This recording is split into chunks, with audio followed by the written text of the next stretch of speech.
Yo, yo, yo, yo, yo, yo. Yo, it's your homeboy Kiiro in the building. Welcome to episode 46 of my One Piece discussion series. In this episode, we talk about One Piece chapter 750 onwards. So we're basically covering the future of Dressrosa. There's not going to be any chapter this week, so no One Piece chapter 750, and that sort of inspired this video. Oda's in hospital, so pray for him and stuff. A few more things before I continue. First of all, if you're not up to date, this will contain spoilers. If you're up to date, this will contain potential spoilers. So if my predictions are correct, they will be spoilers. So two warnings. And finally, talks about chapter 750 as well as some other stuff. But it's generally just a prediction video. I will not cover the Big Mom thing because I've already done a video on it. It's called Sandy versus Big Mom. Check my uploads. It's not a recent video, but it's not hard to find because I don't have that many uploads anyways, and there should be like a search box anyways. So I'm gonna start with the factory.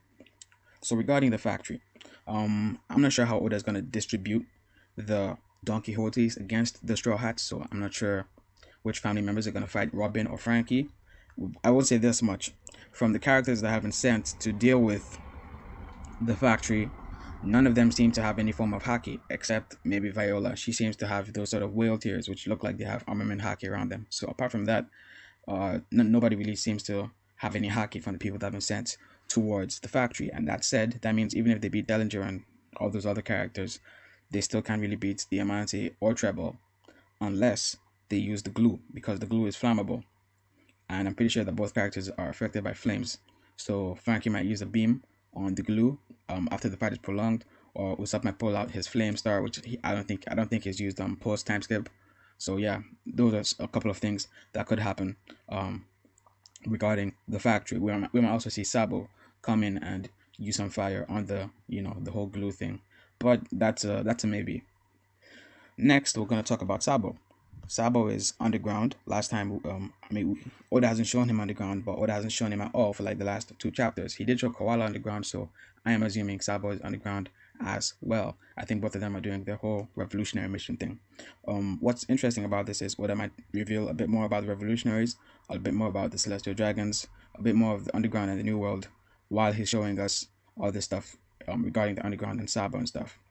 So that's interesting, and that's something I'm looking forward to. Just like Sabo, Burgess has a secondary objective, which I think involves the underground as well. Now, Oda hasn't displayed this, but it is deducible, and I'll explain how I've come to this conclusion.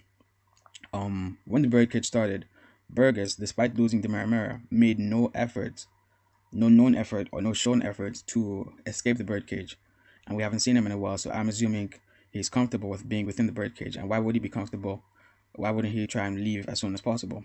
The reason is simple. He has stuff to do on Dressrosa, so he either wants to take out Sabo for revenge, or maybe a Blackbeard actually sent him to do something involving the underground. So that's another thing. Maybe Blackbeard wants a bunch of smiles or some shit. I'm not quite sure. That's pretty much it regarding Sabo and the factory.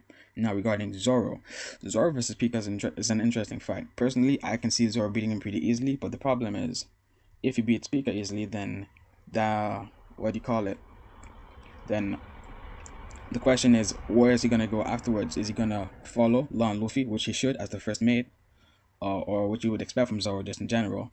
And if that happens, it's gonna be it's gonna be like Zoro, Luffy, and Law against Doflamingo, and that's a bit too much. At the same time, we have Bastille and Fujitora. Now, Law is definitely gonna meet up with Doflamingo. I'm pretty sure of that because they have a history between them, and we need to have some conversation between them about their past, and there's gonna be an argument and some heat and all that kind of stuff. So I guarantee you, Law's gonna be in the palace with Luffy. When Luffy's fighting Doflamingo, I can't guarantee that's gonna fight Doflamingo because he might still have the sea stone on him or something, but I can definitely see that happening.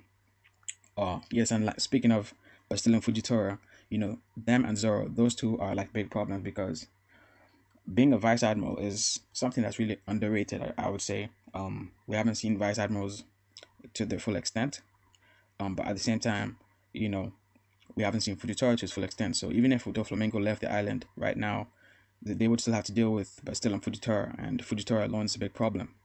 So I think overall there's a bit of people are sleeping on but still, obviously, like some vice admirals are stronger than others, and but still might be one of the strong ones. Might be. I'm not saying he is. So yeah, but still, and Fujitora are going to be some really interesting characters, especially since Fujitora is a very enigmatic character. He switches sides easily and stuff. You really can't predict this man. So, for that reason, basically, but still is going to follow whatever Fujitora is doing. And for the fact that Fujitora is so unpredictable, all I can say is maybe they'll stop Law and Luffy from getting to the palace. They'll stall them just for, a bunch of chapters. But they're not going to like fight till like the death or something. It's just going to be a sort of plot device to keep them from actually reaching Doflamingo. That's the way I can see things happening. Finally, let's talk about Doflamingo. I want to know why he killed his brother. Could it be out of envy? Maybe he was jealous that people liked his brother more than him. Could it be because could it be because he wanted to become the head of the family? Maybe his brother had inherited all the wealth and stuff, and he wanted, to have that wealth and all that kind of stuff. However, it was stated that his brother was his right hand man in the past, or at least that's the way I remember things. I might be remembering incorrectly, sorry. So forgive me if I made that mistake, but just in general, it has been implied that there hasn't been like any sort of bad blood between him and his brother. So I wonder where this whole death came, like out of the blue. What caused this and all that kind of stuff. Finally, two more things. First is New Zealand anime manga, another reviewer and like anime manga. Check him out. He's pretty legit, pretty cool. He pointed out that Doflamingo has been called Young Master by his family members, which is true. And maybe this points out that Doflamingo is the younger brother or the youngest in the family. I'm just saying. Youngest in like his legit family, not these extra adopted people and stuff. Next, we know that Corazon is his brother, but we also know that Doflamingo doesn't have the will of D, so Corazon probably doesn't have the will of D either. Do you get where I'm going with this? That said, where's this will of D that Law keeps bragging about? And if Corazon died, who saved the Law? Because I'm pretty sure Law couldn't have escaped Doflamingo's clutches by himself. At least I'm convinced. It's not hard to prove me wrong. That's not impossible, but I think for the most part, Doflamingo would catch Law if Law tried to escape. Unless Law was using some form of stealth. That's literally the only way. But at his implied age, I don't see that happening. So I think somebody legit saved Law. And think about Punk Hazard. Think about Momonosuke. Think about Sabo. Think about the revolutionaries. Oda has been hinting or foreshadowing this shit all the while. I think it was Monkey D. Dragon that saved Law. I think we're going to have Dragon flashback, and it's going to be a sweet one. I mean, the last one we had wasn't bad, but at the same time, we didn't really see Dragon do anything, and that's what I want to see. I want to see him doing something. Hopefully, we'll see this happen in this upcoming thing. One more thing that I almost forgot to touch on is the CP0. They might still be on Dressrosa, and it's very possible, but I think similar to the whole Sanji Big Mom thing, they're not going to come until the end of the arc. Like if they are in Dressrosa, they're not going to appear to the end of the arc. And I'm just saying, if they are still in Dressrosa, they're not going to appear to the end. So even then, it's sort of irrelevant to bring them up now. But yeah, there's a lot of sorry, pardon the background noise. So there's a lot of manpower against the Straw Hats. Like the Straw Hats are outnumbered and out. Well, I don't know the word to use, but they are outnumbered. And it's not just numbers in terms of fodder. You have legit cats. You have a Shichibukai, a vice admiral, an admiral, potential CP0. It's not looking good. Obviously, Luffy can take on most of the characters there, but Luffy's already going after Doflamingo. I'm just worried about Robin, Frankie. What are they gonna do against like Treble and Diamante? I don't really care too much about the lower ranked executives. Also for Zoro, I can see him taking out Pica. I don't have a problem with that. But then what's he gonna do against Bastille and Fujitora? There's a bunch of questions left. So what do you guys think about the stuff I've covered in this video? Let me know in the comment section. Don't forget to check out my other vids. I did the Q&A in chapter 40. I answered all you guys' questions in chapter 45. Next Q&A will be in chapter 50. So in episode 50. And in episode 50, I'm gonna take all your questions from the episode and answer them in episode 55, and that's how we're going to keep doing things.